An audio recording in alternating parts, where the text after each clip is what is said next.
761 Jangan biarkan dia melakukannya sendiri. Amandamu sejak kecil tidak pernah mendapatkan kasih sayang seutuhnya. Ketika di sekolah, dia selalu dikecualikan dari teman-teman sekelasnya karena selalu berpura-pura melaksanakan ujian dengan buruk dan sengaja menghancurkan nilai ujian. Sampai akhirnya dia bertemu dengan Lucy Sen, dia adalah teman pertama yang benar-benar memperlakukannya dengan tulus. Lucy Sen mungkin tidak tahu bahwa Amandamu akan menyelamatkannya pada waktu itu, tetapi dia hanya mengingatnya sebentar, tetapi Lucy Sen mengingatnya selama bertahun-tahun. Ketika terjadi ledakan di pulau saat itu, dia diselamatkan oleh Kenzo Lee dan lumpuh selama 3 tahun, Lucy Sen menghabiskan seluruh tabungannya untuk mencari keberadaannya. Dalam arti tertentu, Lucy Sen lebih penting baginya daripada Ricky Mo. Tapi Magisu akan melakukan sesuatu pada Lucy Sen. Mata Amandamu semakin dingin, tangannya yang memegang kemudi perlahan semakin mengencang, ini semua karena Magisu. Magisu boleh melakukan apapun terhadap dirinya, tetapi Magi tidak boleh melakukannya kepada Lucy Sen. Amandamu menarik napas dalam-dalam, ia menenangkan suasana hatinya sebelum akhirnya perlahan-lahan menyalakan mobil untuk pulang. Setelah tiba di rumah, ternyata masih awal, waktu baru menunjukkan pukul 9. Amandamu mencari masker dan topi, mengganti pakaian olahraga hitam yang tidak mencolok. Setelah perlengkapannya lengkap, dia pun pergi. Tetapi tepat setelah dia keluar, dia melihat pintu di seberangnya juga terbuka. Tisno membawa tas plastik hitam di tangannya, seharusnya dia akan turun untuk membuang sampah.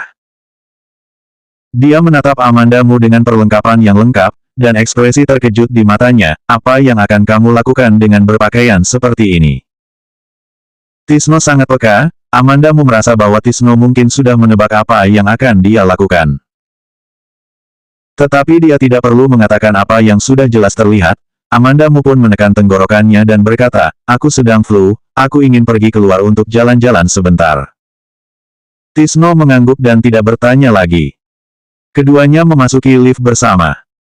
Ketika lift tiba di lantai pertama, Amandamu meletakkan tangannya di saku samping pakaiannya, pelan-pelan melangkahkan kaki keluar, seolah-olah dia benar-benar akan jalan-jalan. Setelah Tisno membuang sampah ke tempat sampah, ia melirik ke arah kepergian Amandamu dan mengikutinya. Amandamu merasakan bahwa Tisno mengikutinya, lalu ia bertanya, apakah kamu juga ingin jalan-jalan? Tisno mengangguk, iya. Amandamu sedikit mengernyit, dia merasa bahwa Tisno sengaja mengikutinya. Setelah berjalan 2 putaran di kawasan tempat tinggalnya, Tisno masih mengikutinya di belakang. Amandamu tidak tahan lagi, mengingat langkah kakinya dan pergi keluar kawasan tempat tinggalnya. Tisno mengikutinya, dengan nada yang sangat tenang ia berkata, Nonamu, pakaianmu ini terlalu mencolok. Langkah Amandamu sedikit terhenti. Tisno lanjut berkata, aku tidak pernah berpura-pura pergi keluar untuk membunuh orang. Amandamu sedikit tidak berdaya, apakah aku mengatakan bahwa aku ingin membunuh orang? Kamu seperti pembunuh, Tisno berbicara dengan ringan, tatapan matanya tajam. Amandamu membeku sesaat, dia sangat marah dan ingin melakukan sesuatu terhadap Magisu, dia tidak pernah berpikir untuk menghabisi hidup Magisu, ini adalah dunia masyarakat yang terikat dengan hukum, dia bukan orang di luar sistem hukum seperti Tisno. Meskipun kamu bukan ingin pergi membunuh, tapi tindakanmu juga akan melukai orang lain. Apakah kamu tahu apa yang harus dilakukan agar tidak meninggalkan jejak? Mata Tisno bahkan menunjukkan jejak nostalgia. Dia merindukan hari-hari ketika dia menjadi seorang pembunuh. Nada bicara Tisno semakin tegas, mungkin Nonamu sangat membutuhkan bantuanku. Amandamu ragu-ragu, ia tak mengatakan apapun, setelah beberapa saat, dia mengangguk dan berbalik berjalan ke arah luar. Ketika meninggalkan kawasan tempat tinggalnya, Amandamu hendak naik taksi, tetapi Tisno menghentikannya, jalan keluar sedikit, baru naik taksi. Amandamu mendengarkan kata-katanya, dan setelah meninggalkan kawasan tempat tinggalnya, ia pun tiba di jalan yang sangat ramai, sampai akhirnya naik taksi. Setelah masuk ke dalam mobil, Amandamu mengatakan sebuah alamat, dan setelah itu, dia berubah pikiran untuk pergi ke mall yang sangat dekat dengan alamat itu. Tisno meliriknya, tampak ada pujian di matanya. Alamat yang pertama kali dia katakan adalah alamat rumah Magisu. Di sepanjang jalan, dia dan Tisno tidak berbicara, mereka pun turun dari mobil saat tiba di mall. Kedua orang ini kembali naik taksi ke kawasan tempat Magisu tinggal. Secara kebetulan, begitu taksi tiba di pintu gerbang kawasan tempat tinggal, Magisu baru pulang dengan mengemudikan mobil. Tisno merasakan tatapan mata Amandamu, memalingkan kepala untuk melihat keluar jendela, apakah dia? Yah, Amandamu mengangguk. Tisno tampak tidak asing dengan sosok Magisu, tetapi dia tidak bisa mengingat di mana dia melihatnya. Saat ini, suara supir terdengar, sudah sampai. Apakah kalian turun di sini? Tanpa menunggu Amandamu berbicara, Tisno pun berkata, tidak, kita tiba di tempat yang salah, kembali ke mall sebelumnya saja. Meskipun supir agak tidak puas, namun dia tidak banyak bicara. Setelah turun dari bus, Tisno berkata, paling pagi suatu hari, aku akan memeriksa agenda wanita itu selama 1 minggu, kamu bisa menentukan waktu yang paling tepat untuk melakukan tindakan padanya. Amandamu tertegun, bagaimana cara kamu memeriksa agenda wanita itu selama 1 minggu? Tisno menggelengkan kepalanya, kamu cukup menunggu hasilnya, bagaimana cara melakukannya, kamu pasti tidak akan mau tahu. Amandamu tiba-tiba merasa sedikit takut. Apakah baik memiliki seorang pengawal seperti ini? Rencana awalnya adalah mengikuti Magisu selama beberapa hari dan menemukan waktu yang tepat untuk melakukan tindakan padanya. Tisno dapat melihat pikirannya dan menawarkan untuk membantunya memeriksa agenda Magisu, meskipun ini adalah hal yang baik, ia tidak dapat menerima bantuan Tisno begitu saja. Amandamu bertanya kepadanya, apakah memiliki keinginan untuk meminta aku membantu melakukan sesuatu? Tisno berkata tanpa berpikir, tidak, aku tidak memerlukan bantuan seorang wanita. Nada yang sedikit arogan dalam kepercayaan diri ini membuat Amandamu seketika memiliki momen tak terduga, Ricky Mo juga memiliki sifat seperti ini. Saat tiba kembali di kawasan tempat tinggalnya, Amandamu dan Tisno masing-masing kembali ke kediaman mereka. Tisno langsung menelepon Ricky Mo begitu dia masuk ke dalam rumah. Ricky Mo selalu menjawab teleponnya dengan cepat, dan kali ini sama, dan dijawab tanpa perlu menunggu lama. Ada apa? Di ujung telepon, suara Ricky Mo bercampur dengan ketegangan yang tak terlihat. Mantan istrimu akan melakukan sesuatu dengan pacarmu saat ini, bagaimana menurutmu? Tisno biasanya tidak tersenyum, namun saat mengatakan ini kepada Ricky Mo dengan nada bicara seolah menyaksikan permainan yang seru.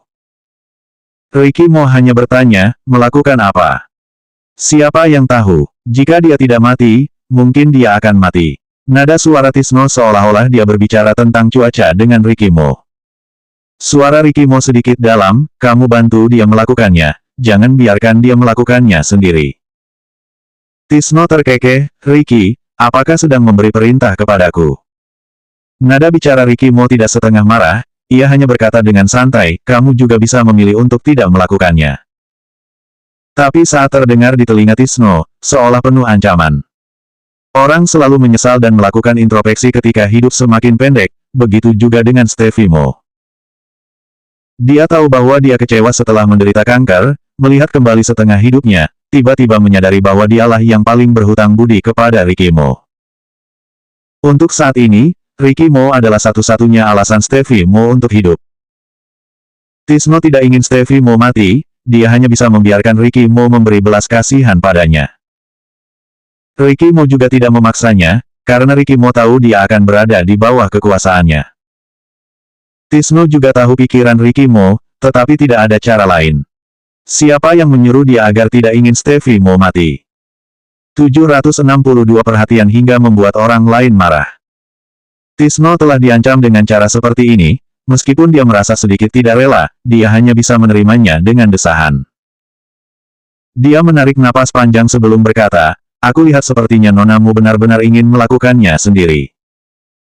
Ricky Mo hanya berkata, dia tidak perlu melakukan hal-hal kotor seperti ini. Maksudmu, aku pantas melakukan hal seperti ini. Tisno benar-benar berpikir bahwa Ricky Mo adalah orang yang aneh, dia tidak pernah lembut memberi ancaman demi memanfaatkan orang lain, dia begitu kejam selama dia dapat mencapai tujuannya, tetapi dia hanya memberi perhatian pada Amandamu hingga membuat orang lain marah. Ingatanmu tidak bagus, aku sudah bilang, kamu juga bisa tidak melakukannya. Nada bicara Ricky Mo masih tenang. Tisno telah mengalami berbagai angin dan badai yang kencang, juga terkejut dengan sikap Ricky Mo yang tak tahu malu. Dia langsung menutup telepon langsung dengan amarah, lalu menendang tempat sampah di sampingnya. Telepon dimatikan oleh Tisno, namun Ricky Mo tidak marah, dia dengan tenang meletakkan ponselnya dan tatapan matanya jatuh ke layar komputer. Keesokan harinya, Amanda Mu bangun pagi-pagi, lalu pergi menemui Eriko Xie dengan mengemudikan mobil. Kemarin, dia melepaskan merpati Eriko Xie karena masalah Lucy Sen, jadi Eriko Xie masih sedikit marah. Amanda Mu pergi ke toko sarapan pagi untuk membeli sarapan, dan kemudian membawa dokumen yang dia kumpulkan tadi malam untuk menemui Eriko Xie. Eriko Xie dan Lucy tinggal di kawasan tempat tinggal yang sama, dia pernah ke sini beberapa kali sebelumnya, dia pun menelepon Eriko Xie saat tiba di depan pintu gerbang, lalu meminta Eriko Xie turun untuk menjemputnya. Di hari yang masih pagi ini, Eriko Xie masih belum bangun, Amanda Mu melakukan beberapa panggilan sebelum dia menjawab panggilannya dengan lambat. Apakah kamu sudah bangun? Bisakah kamu menjemputku di depan pintu gerbang? Begitu mendengar Amanda Mu berada di depan pintu gerbang, Eriko Xie yang baru saja bangun, seketika melompat dari tempat tidur, kamu di depan pintu gerbang. Aku akan segera turun, kamu tunggu aku, Bip. Dia menutup telepon setelah dia selesai berbicara. Amanda Mu pikir bahwa Eriko Xie akan turun ke bawah setelah mencuci muka dan berganti pakaian. Ternyata, Eriko Xie malah datang dengan cepat. Dia mengenakan jaket, lalu memakai sandal di kakinya, rambutnya berantakan seperti kandang ayam. Meskipun Amanda Mu telah melihat betapa berantakan dan kotornya rumah Eriko Xie, namun setiap kali dia melihat Eriko Xie, dia tampak seperti pangeran yang bersih dan ramah, dia seolah pertama kali melihatnya seperti ini. Amanda Mu menatapnya dengan heran, kamu.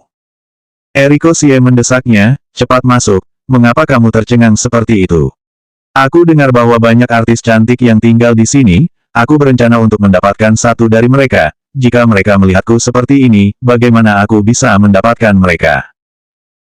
Begitu Amanda Mu masuk, Eriko Xie langsung menyeretnya ke dalam. Aku bisa jalan sendiri. Amanda Mu menarik tangannya kembali. Eriko Xie baru menyadari bahwa Amanda Mu membawa sarapan di tangannya. Dia tampak seketika tertegun, lalu menatap Amanda Mu, kamu membawa sarapan untukku. Iya, Amanda Mu mengangguk, aku juga belum makan. Mata Eriko Xie langsung berbinar, ia mengulurkan tangan untuk mengambil sarapan di tangannya, dan mendorong bahunya dengan tangan untuk membiarkannya berjalan maju ke depan, aku yang bawa, kamu cepat jalan. Terkadang orang lebih takut dengan apa yang akan terjadi. Kalimat ini tidak sepenuhnya tidak beralasan. Ketika Amanda Mu dan Eriko Xie berjalan menuju pintu lift baru saja terbuka, ada seorang wanita dengan wajah yang cantik keluar. Dia terlihat sangat asing, mungkin artis yang tidak terlalu terkenal. Eriko Xie merespon dengan cepat, ia menyeret Amanda Mu ke depannya, menundukkan kepalanya dan menutupi wajahnya. Wanita itu melirik mereka, ia pergi dengan pandangan mata yang aneh. Ketika wanita itu pergi, Amanda Mu berkata dengan marah, jika kamu takut akan dilihat oleh orang lain seperti ini, apakah kamu tidak bisa turun dengan mencuci muka dan berganti pakaian terlebih dulu? Bukankah aku bergegas turun menjemputmu karena khawatir kamu akan menunggu sendirian? Wajah Eriko Xie meyakinkan. Sudah, ayo masuk. Amanda Mu terlalu malas untuk berdebat dengannya dan jalan duluan menuju lift. Sesampainya di rumah Eriko Xie, Amanda Mu menemukan bahwa rumahnya jauh lebih baik daripada ketika dia datang terakhir kali. Meskipun masih agak berantakan, tapi tidak kotor. Eriko Xie meletakkan sarapan di meja makan, lalu berkata, kamu makan dulu, dan berlari ke kamar mandi. Ada suara air di kamar mandi. Amanda Mu tidak makan sarapan dulu, tapi menunggu Eriko Xie keluar dan makan bersama. Dia membawa sarapan secara khusus, tentu saja harus makan bersama Eriko Xie, kalau tidak, maka akan sangat tidak sopan. Setelah lebih dari 10 menit, Eriko Xie keluar. Tampak tetesan air di wajahnya, rambutnya di dahinya sedikit basah. Rambutnya tidak berantakan seperti sebelumnya, tetapi dia tidak begitu rapi seperti biasanya, rambut di kepalanya berdiri, yang membuatnya tampak agak kekanak-kanakan. Amanda Mu langsung melihatnya, ternyata Eriko Xie si playboy ini, memiliki sisi lain seperti ini. Eriko Xie merasakan Amandamu menatapnya, ia tersenyum sinis seolah memiliki niat jahat. Amanda, mengapa kamu melihatku seperti itu? Apakah kamu tiba-tiba menyadari ketampananku, jadi kamu ingin bersamaku melakukan itu? Dia membuat pandangan yang ambigu. Amandamu menggerakkan mulutnya, membuka sekotak sarapan, dan langsung menjatuhkan tutupnya. Dia berkata dengan kosong, apakah kamu setampan Ricky? Saat kalimat ini terdengar, Amandamu juga seketika membeku. Wajah Eriko Xie langsung cemberut, dan sepertinya dia sangat tidak senang. Amandamu ingat, sebelumnya Eriko Xie mengatakan bahwa ayahnya selalu memuji Ricky Mo, hal ini membuatnya enggan dengan Ricky Mo. Amandamu tahu bahwa dia mengatakan sesuatu yang tidak pantas, maaf, aku tidak memiliki maksud seperti itu. Eriko Xie menatapnya sejenak, lalu berkata dengan gaya yang tidak biasa, dulu ayahku selalu mengagumi Ricky, aku rasa ayahku yang memandangku rendah dan selalu memuji orang lain. Tapi bahkan kamu juga sangat terobsesi dengan Ricky, mungkin dia benar-benar memiliki sesuatu yang istimewa. Kamu, Amandamu mendongak dan memandang Eriko Xie dengan sedikit terkejut. Makan sarapan, aku sangat lapar. Eriko Xie tidak ingin berbicara dengannya tentang hal ini, jadi dia mengganti topik pembicaraan. Dia membuka kotak sarapan dan matanya melebar, sarapan ini begitu menarik. Toko mana? Kelihatannya enak. Setelah Eriko Xie berkata, dia mengambil bola nasi berbentuk kelinci dan memasukkannya ke mulut. Sebelumnya Amandamu pernah membeli sarapan untuk Joanna Mo di toko sarapan ini, tampilan yang sangat menarik, memiliki pilihan yang beragam dan rasa yang juga sangat enak. Amandamu membuka kotak lain dan meletakkannya di depan Eriko Xie. Keduanya duduk di meja berhadapan sambil sarapan. Amandamu tidak mengatakan apa-apa, tetapi Eriko Xie terus berbicara. Eriko Xie tampaknya sangat menyukai makanan ringan ini. Amandamu memperkirakan asupan makanan Eriko Xie hampir sama dengan Ricky Mo. Dia juga membeli beberapa porsi lagi, tetapi dia tidak menyangka bahwa Eriko Xie bisa menghabiskan semuanya. Setelah makan, Amandamu tidak menduga bahwa Eriko Xie mengemasi kotak makannya sendiri, jadi dia juga mulai mengemasi kotak makannya. Eriko Xie bersandar di kursi dengan malas, ia memperhatikan Amandamu berdiri di meja yang sibuk mengemasi kotak makan, dan tiba-tiba berkata, aku sudah lama tidak sarapan di rumah. 763 menghasilkan seorang anak. Amandamu tidak ingin mempedulikan Eriko Xie, tetapi ketika dia mendongak, dia melihat tatapan mata yang kosong, dan dia pun bertanya, kenapa?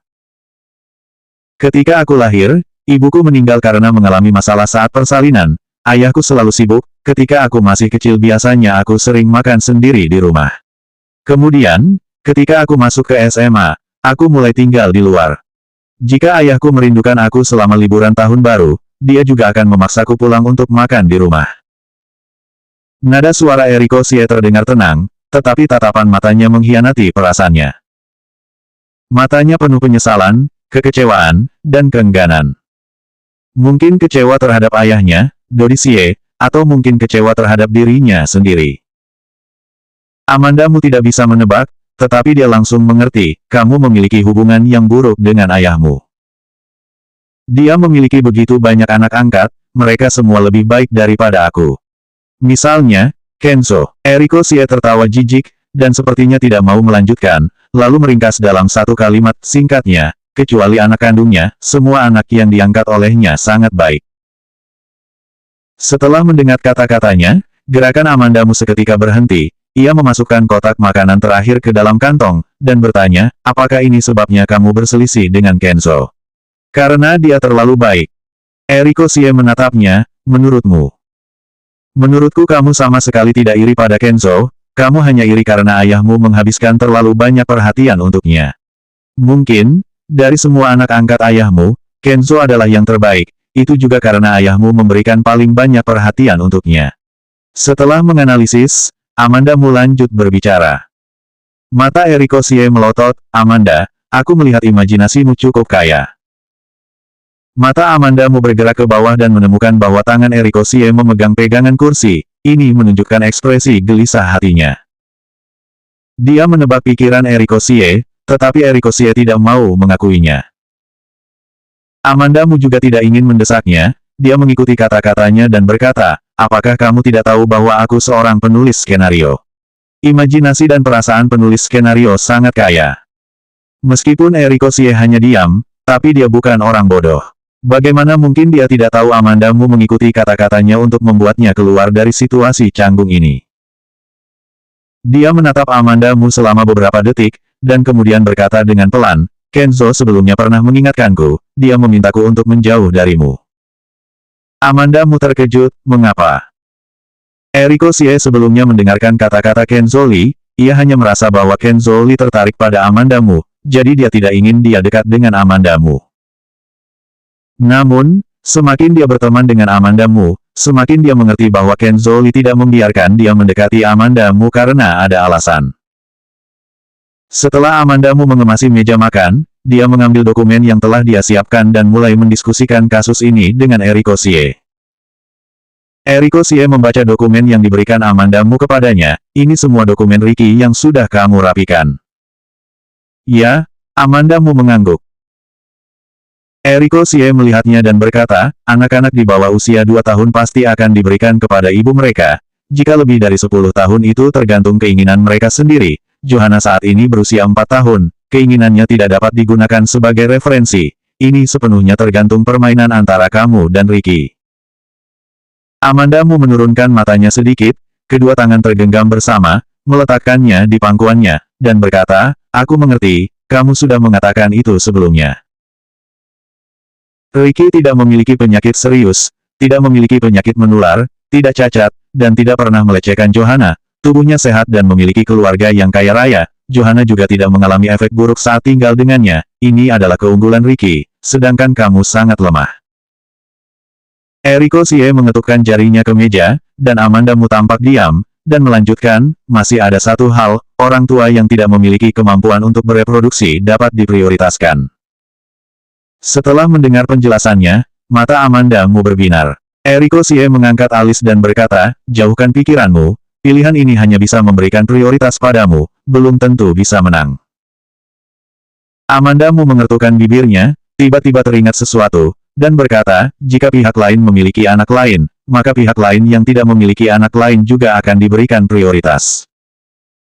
Kali ini Eriko Xie senang, ada apa? Apakah Ricky memiliki anak sah lainnya? Wajah Amanda Mu seketika suram, tidak.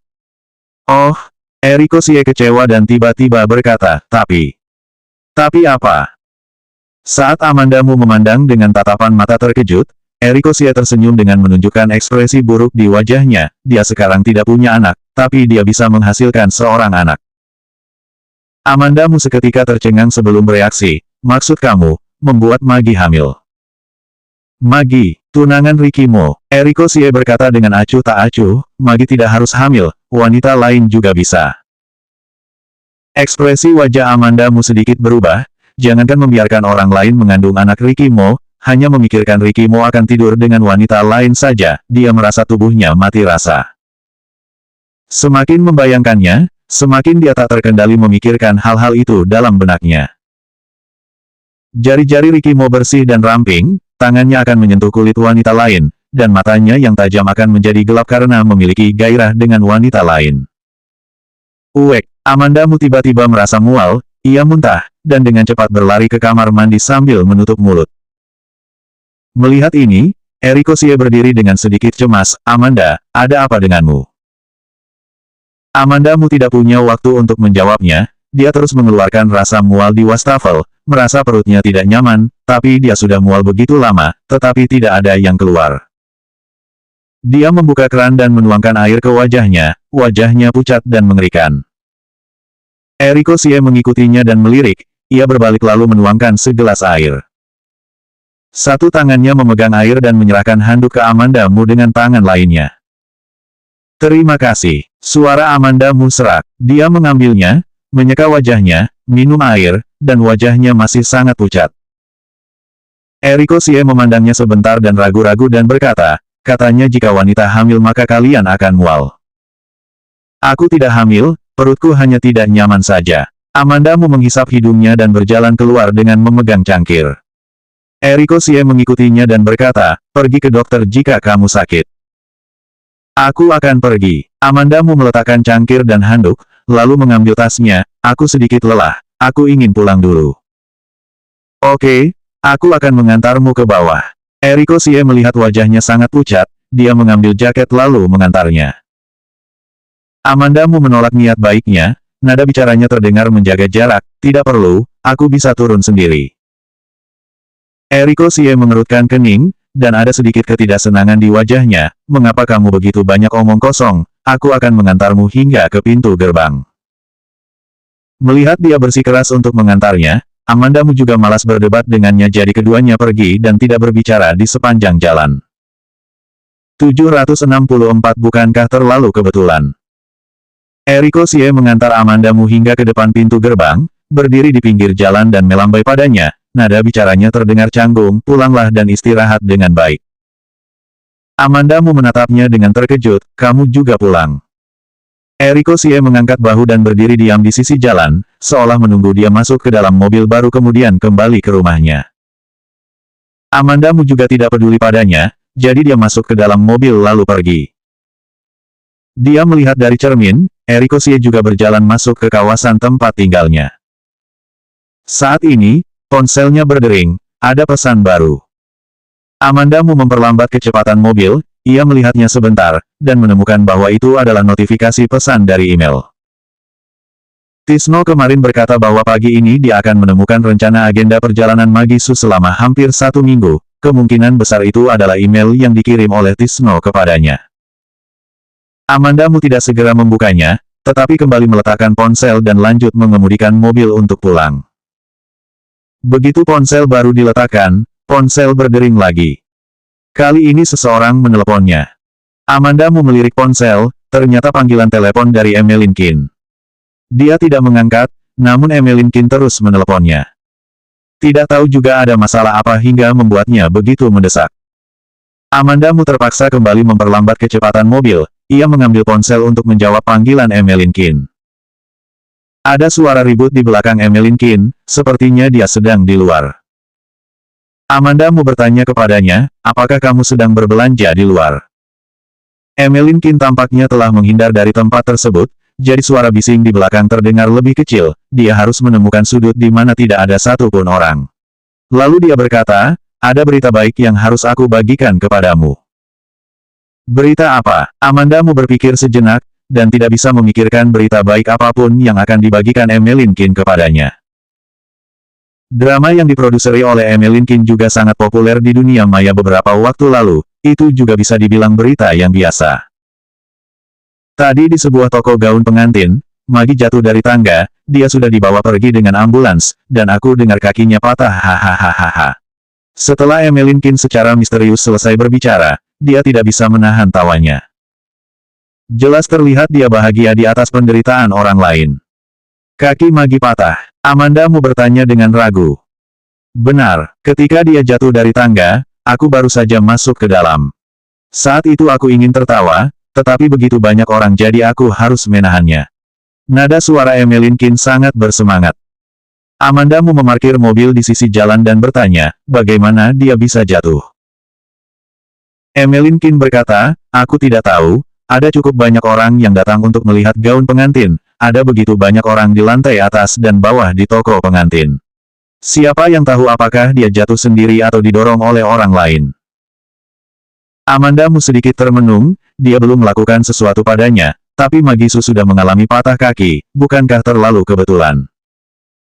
Dengan keraguan di hatinya, Amandamu menanggapi Emeline Qin dan bergegas kembali melajukan mobilnya. Dia tiba di kawasan tempat dia tinggal, lalu mengetuk kediaman pintu Tisno begitu dia naik ke atas. Amandamu mengetuk pintu beberapa kali berturut-turut, dan tidak ada jawaban. Apakah tidak ada orang di dalamnya? Setelah menunggu sebentar, dipastikan bahwa tidak ada orang di dalamnya, Amandamu pun kembali ke rumahnya. Sebelum Tisno mengirim agenda Magisu selama hampir seminggu, Amandamu membukanya dan mendapati agenda Magisu dicatat secara rinci, termasuk waktu secara spesifik. Hari Senin pada pukul 10 pagi, ada pesta di sebuah klub, hari Rabu jam 3 sore, bertemu dengan. Meskipun Amandamu sudah tahu kemampuan Tisno, dia baru menyadari pengawal macam apa yang dimiliki olehnya setelah melihat jadwal rinci tersebut. Ada juga catatan mengenai kepergian Magisu untuk melihat gaun pengantin pagi ini. Setelah membaca catatan tersebut, Amanda meletakkan ponsel, lalu berpikir sejenak, dan kemudian membuka pintu untuk melihat keadaan rumah di seberang. Apakah Tisno telah pulang atau belum? Pintunya masih tertutup, dan Tisno belum pulang. Saat Amanda hendak menutup pintu, ia mendengar suara lift berhenti di lantai ini. Tangan Amanda hendak menutup pintu pun terhenti, lalu melihat keluar ke arah lift. Tak lama kemudian, sosok Tisno muncul di pintu masuk lift. Tisno, begitu Amanda melihatnya, dia pun memanggil namanya dan berjalan ke arahnya dengan langkah kaki yang besar. Setelah Tisno keluar dari lift, dia berdiri di tempat menunggu Amanda tiba. Setelah Amanda mendekat, dia bertanya dengan suara keras, "Nona sedang menungguku?" "Ya," Amanda mengangguk dan berkata, "Aku sudah menerima apa yang kamu kirimkan kepadaku, sangat rinci." Ketika Amanda Yan berbicara, dia juga menatap ekspresi wajah Tisno yang tenang. Hari Tisno tak disangka mengenakan kemeja, berwarna abu-abu murni, dirinya tampak agak muram. "Apakah kamu tahu jika Magi mengalami kecelakaan?" Setelah melihatnya, Amanda kembali menatap wajahnya. "Aku tahu." Tisno berhenti dan menambahkan kalimat lain, "Aku yang melakukannya, dengan lancar." Amanda sebenarnya masih memikirkan bagaimana cara bertanya padanya, tetapi Tisno sendiri yang mengaku dan menjelaskan kepadanya.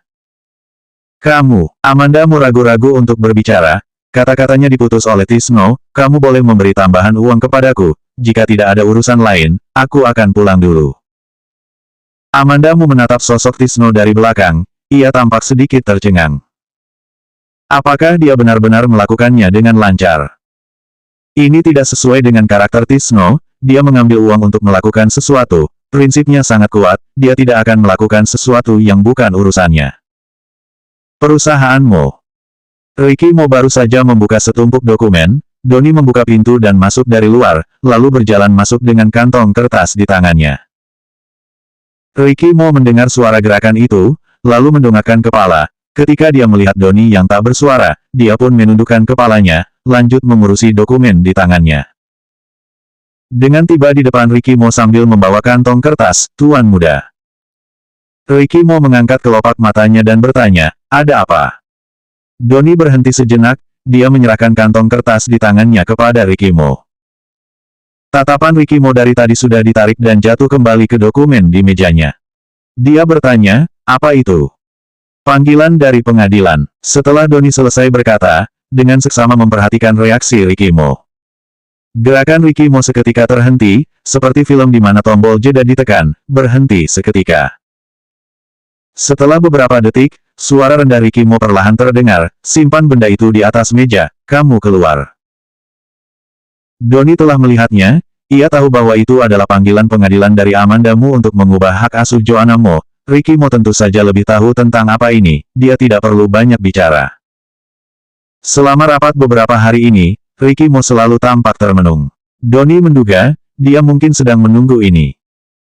Setelah Donnie keluar, setelah Ricky perlahan menyelesaikan dokumen di tangannya, ia pun menggerakkan lengannya, dan kemudian pergi mengambil surat panggilan pengadilan. Dia menatap kantong kertas itu sebentar, lalu menyimpannya lagi. Ia bangkit untuk mengambil kotak rokok dan korek api di atas meja, lalu berjalan ke jendela. Dia menyalakan rokok dan berdiri memandang ke arah luar jendela, matanya sedikit kosong. Asap rokok membayangi sekitar wajahnya, ketika asap itu menyebar, mata Ricky sedikit merah. Dia kembali mengambil napas dalam beberapa kali, lalu tersedak, menyebabkan dia batuk beberapa kali. Dia mengerutkan alisnya, baru saja ingin mematikan puntung rokok, ponselnya pun berdering. 765 tidak ingat. Dia pun mengambil ponsel dan melihatnya, kata Magisu muncul di atas layar, sehingga dia tidak memiliki keinginan untuk menjawab telepon itu sama sekali, dan melempar ponselnya ke samping. Dia mengisap rokok yang tadi akan dipadamkan olehnya hingga hanya puntung yang tersisa, dan kemudian menekannya ke dalam asbak.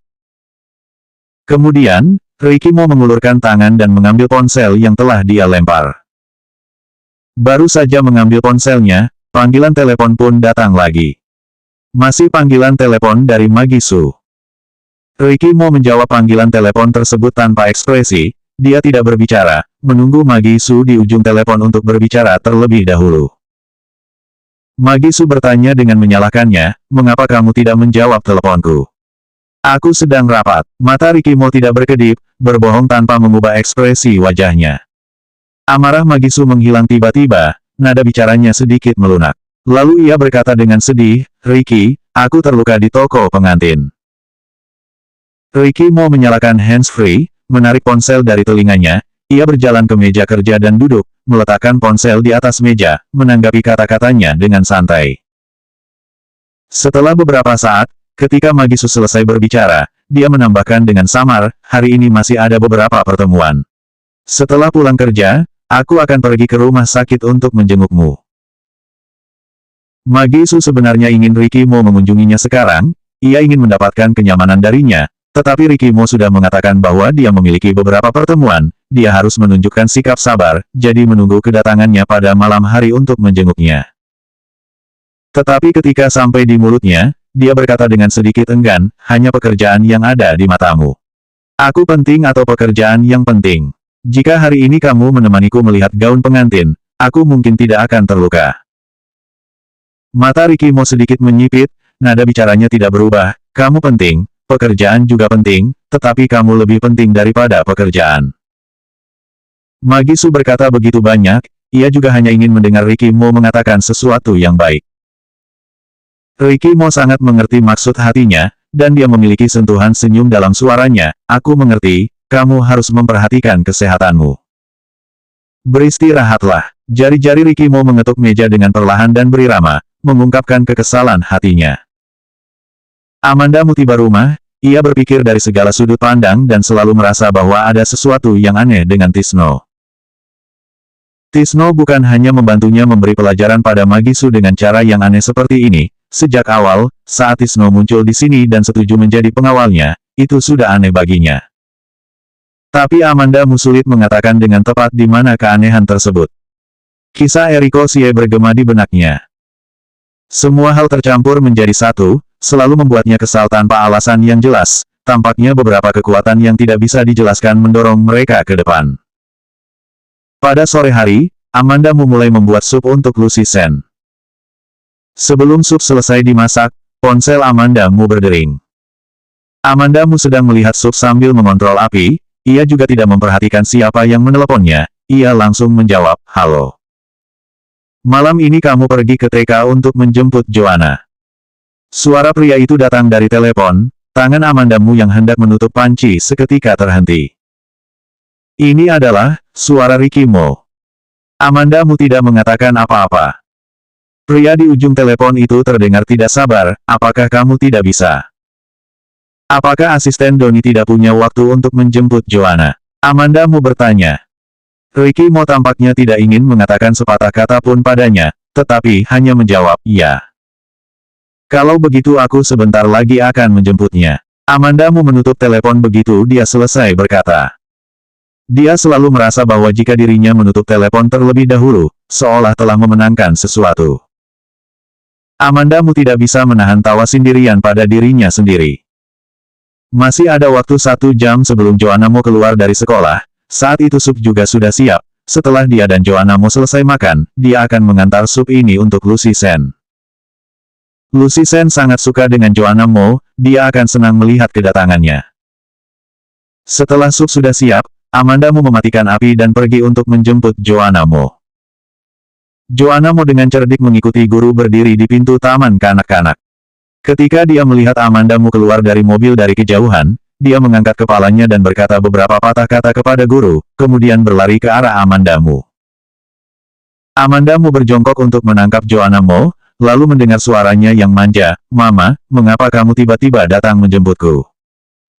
Apakah kamu tidak ingin Mama datang menjemputmu? Amanda Mu menggaruk hidungnya dan menggendong Joanna Mo masuk ke dalam mobil. Mau, Joanna Mo mencium wajah Amanda Mu. Amanda Mu tersenyum, lalu mengikat sabuk pengaman Joanna Mo. Joanna Mo bergumam, Papa tadi pagi bilang dia akan datang menjemputku. Amanda Mu membeku sejenak, mengulurkan tangan dan menepuk wajah kecil Joanna Mo, dan berkata sambil tersenyum, dia sibuk kerja, jadi Mama yang datang untuk menjemputmu. Joanna Mo mengangguk, baiklah. Amanda Mo memandang Joanna Mo dari kaca spion, dengan sedikit diskusi dalam nada suaranya, apakah kamu ingat Bibi Sen? Dia terluka dan dirawat di rumah sakit, mari kita pergi menjenguknya setelah makan, bagaimana? Kenapa dia terluka? Joanna Mo mengangkat kepalanya, matanya yang besar dipenuhi dengan keraguan.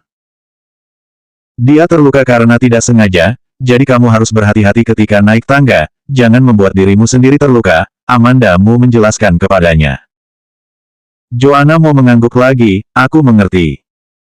Amanda Mo membawa Joanna Mo pulang, dan setelah keduanya selesai makan, Amanda Mo membawa sup dan Joanna Mo ke rumah sakit. Sebelum pergi, dia menelepon Lucy Sen akan membawa Joanna Mo. Joanna Mo sebelumnya belum pernah pergi ke rumah sakit, dia sangat penasaran apa yang dilihatnya di rumah sakit untuk pertama kalinya. Keduanya memasuki lift, dan lift berhenti ketika tiba di lantai bangsal yang Lucy Sen tempati. Lantai ini adalah bangsal VIP, tidak akan terlihat sembarang orang yang bisa masuk dan keluar begitu saja, sangat tenang dan kerahasiaan terjaga dengan baik. Begitu Amanda Mo keluar dari lift, dia menabrak pria berjalan ke arahnya. Joanna Mo yang berada di samping yang terlebih dulu berkata, Papa. Amanda Mo yang memimpin tangan Joanna Mo seketika menjadi erat, matanya jatuh pada sosok belakang Ricky Mo. Magisu sedang duduk di kursi roda, dia mencondongkan kepalanya untuk melihat Amanda Mo. Rumah sakit ini memiliki reputasi yang baik.